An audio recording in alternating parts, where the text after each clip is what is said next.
Accusing everyone of AI is intellectually devoid and harmful. The rise of online hate, fueled by false claims and ad hominem attacks. Introduction: the fallacy of the cat in the sky palace. A fickle thing is the human mind, resting in a state of confusion mired with conviction of belief. It drives us forward, it innovates, it allows us to move past the limitations of our more primal origins. The study of knowledge is generally called epistemology, which serves as an anchor between the world of the imagined and the physicality of the world around us, and the environments we have to navigate. Knowledge is usually defined as justified true belief, JTB, which ought to mean that we can figure out whether something is justified, whether there is truth to any extent to it, and whether it fits the narrative that we already believe. An example of this would be thinking that some, not all, cats can live in the sky in small cat versions of palaces, floating on clouds. Is this justified? Perhaps, if we consider that other animals live in the sky, or that there are books that contain sky palaces or abodes, such as Jack and the Beanstalk, but it's when we consider the truth in it that this whole example falls apart. It just isn't true, as far as we know, that cats can reside in the clouds. Yes, animals live in different and surprising environs, but it's a physical impossibility to build and maintain a sky palace. Well, maybe not in the future.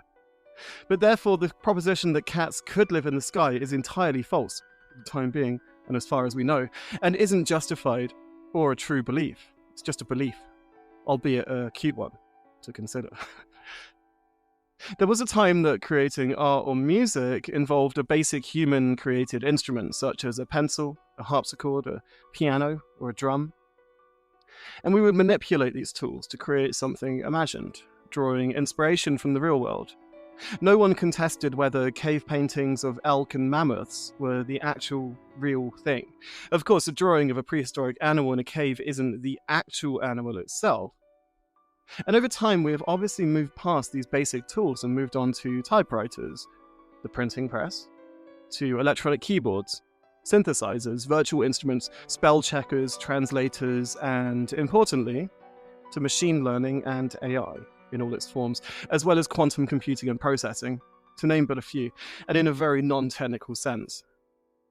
And I'm sure as a reader, the hackles on the back of your neck are already slowly coming to attention. Where is this talk going? Am I justifying AI or against it? Am I writing a sensationalist piece for Medium or the internet to gain clicks and followers? Am I adding more fluff to the online ecosystem around AI? Possibly. Yes. Realistically, no. Playing piano doesn't make me a pianist, according to cyberpunks. It's no secret that I love playing piano. To what standard, I am unsure. I'm self-taught with classical tuition for a brief time, but nonetheless my playing is drawn mostly from Baroque and early Romantic influences, as that's how I first started learning. No one has ever questioned that. No reasonable, sane human being has ever questioned or looked at me, a human person, playing the piano and reasonably said he is not a piano player. My writing, my music abilities, and my illustrations are entirely subjectively judged in terms of taste, with beauty, as the old trope goes, being in the eye of the beholder. I'm not deluded. I know that my creations are subject to criticism. This is part of being authentic and vulnerable. It is part of being a creative and actually fuels and drives us to greatness. But what happens when human subjectivity and intellect are betrayed by non-nuanced ad hominem attacks, personal insults, which are not based in justified true belief from an epistemological standpoint? And increasingly, we are losing nuance and true epistemology to a false witch hunt, which entirely undermines not only our own intelligence as creatures of intellect, but also on a societal level as we fall into an inane hysteria around creativity and gatekeeping. Because it is just gatekeeping, simply and accurately, which is the root of most of the baseless need to accuse someone of being AI, instead of understanding them as a person, as a creative, as a brand. The cowardice of the ad hominem attack. Remember when we had MSN Messenger or AOL online? Yeah, me too. It belies my true age and shows the balance with which I live my life, a careful dance between the online world and the offline world. And each morning I get my coffee at Dark Horse Espresso Bar here in Toronto. I love it. I could make instant coffee or brew coffee at home, but I like the habituality in talking to the staff there. I'm fairly certain they're PhD students or something insanely intellectual, but I try not to let that stop me from talking about my music and writing. Anonymity is something that does not shine in an offline world. It's where politeness and etiquette take over, a merry dance between the said and the unsaid, the implied and the explicit. To demonstrate this, let's consider a hypothetical situation whereby the coffee I received was absolutely awful. The espresso was weak, the milk had gone bad, and I was overcharged. Nightmare. Absolute travesty. Do I complain? Yes, possibly. Do I politely say nothing? Yes. Probably, for all my British foibles, honesty is still hard to commit to in a customer service setting. But do I not have... I do not have... Sorry, mix my words there. I do not have anonymity to hide behind. I cannot, in any good faith, bring myself to shout, your coffee sucks, you all suck, and everything you do sucks. Your coffee isn't actually real coffee, and you suck too. Did I mention you suck? But this very same thing is happening in our online spaces. We've abandoned reason for true civil discourse and placed something else there instead. We have decided to reduce everything down to they are AI, or all their work is AI, which is essentially the accusation of a 5-year-old child bearing no nuance and adhering to a weird duty to gatekeep. It is simply gatekeeping mired with untrue ad hominem attacks, dressed as a very weak critical stance. Civil discourse is broken down, thanks to anonymity. Because of anonymity, my actual real handwriting is questioned. Because of anonymity, my real piano playing is questioned.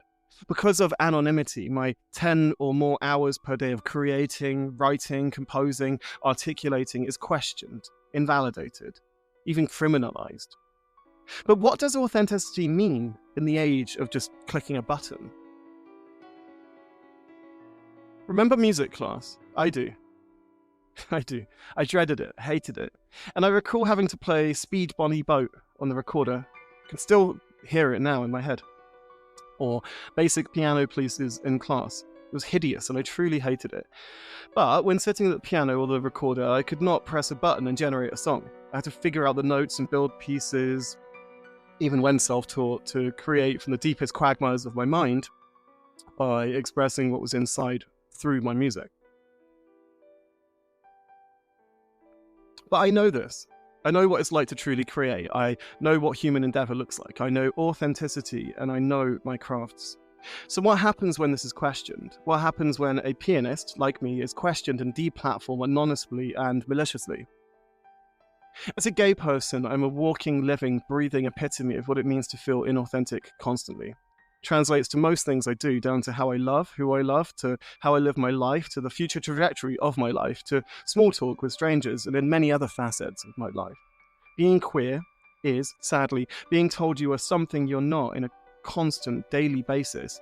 So it's unsurprising that I take gatekeeping and baseless claims about AI very seriously. My whole life has been lived through other people's lenses, and not in an explicitly homophobic way, but in a way that means I protect my identity and expression very carefully. I therefore protect and nurture my creative identities too, including my music, my poetry, and everything else that I do. It's the only concrete thing in my existence that I can control, curate, and use to express myself. The double-edged sword of malicious reporting and the digital footprint. As an expert in the delicate balance of the offline world and the online world we mingle with on a daily basis, I hold nuance very, very dear. I apply a lens of justified true belief to most endeavours, and it's my way of filtering out the nonsense and a way to make sense of the world around me. But what happens when civil discourse breaks down to the extent that the online world invalidates your offline world, maliciously and insipid? What happens when online false reports, assumptions, and deplatform turn into something criminal? Going back to my 20s, I played piano a lot whilst working full-time. I composed a lot. I self-taught the violin and classical guitar. I'm not that good at those two, but I'm unsure whether anything I composed is any good. And that's fine. That's human sobriety of thought. It's reasonable to criticize one's own creations, to get better, to improve and innovate. But over the past year, increasingly so, more and more of the online sphere has started to seep into the offline world to the extent that authentic creators are being attacked as AI artists without even stopping to think of the real-world ramifications. I'm talking about false reporting, criminal false reporting and harassment. It will only get worse. Anonymity will mean that accusing someone of AI will move from an online accusation to a real-world actuality. Embracing innovation, not accusations. The solution isn't easy, but it is deeply human. It's something that musicians, creatives, and thinkers have had to deal with for thousands of years. And the deep well of human suffering and emotion are often the creators of our most profound art. They allow us to create, but importantly, allow creators to learn about resilience, to learn how to protect themselves, their work, and their expression. But we must learn to protect ourselves too, as a society and as an online community. We ought to abandon the lack of nuance around AI and see creators for what they truly are: expressive human beings, humans, real humans, especially those who truly do play instruments, who truly do write, but also embrace AI and use it for the betterment of their creative work. But calling everything AI is not only childish, but intellectually devoid. It is not constructive and not in line with true human innovation. Staying authentic and avoiding the one-click wonder. Now, I could have written this article using Gemini or ChatGPT or any other tool. I could have created this voiceover using AI. We all could. It's one click of a button and you can do text-to-speech. Today, I've purposely left in my mistakes on purpose, just to show the human side. And my article on Medium, which is where this is from, I left in everything. I barely made any corrections, because if I did, then people will say, oh, well, it's too perfect. So now I'm making my work rougher to prove a point. As it stands, I left this in, and some people won't believe. Some people will even say that my current voice is made up, which is hilarious. But I'm sat here in my home music studio, tapping away on my keyboard and speaking to my microphone, which is connected to my mixing desk, which is then also connected to my sound card, which is then also being passed through various different tools to make the audio palatable. I'll change the EQ setting and the high pass and make the voice more... I'll take away clicks and stuff like that and noise reduction. But someone will still not believe. And it's actually quite funny. But my article is not an invitation for all and sundry to click buttons to generate content. I'm not saying that everyone should just create content. I'm also saying that people shouldn't gatekeep. I'm saying both. So I'm writing this and speaking this to tell you that you should all remain true and authentic, to see the beauty in other people's true creativity, their creative nature, and their intent.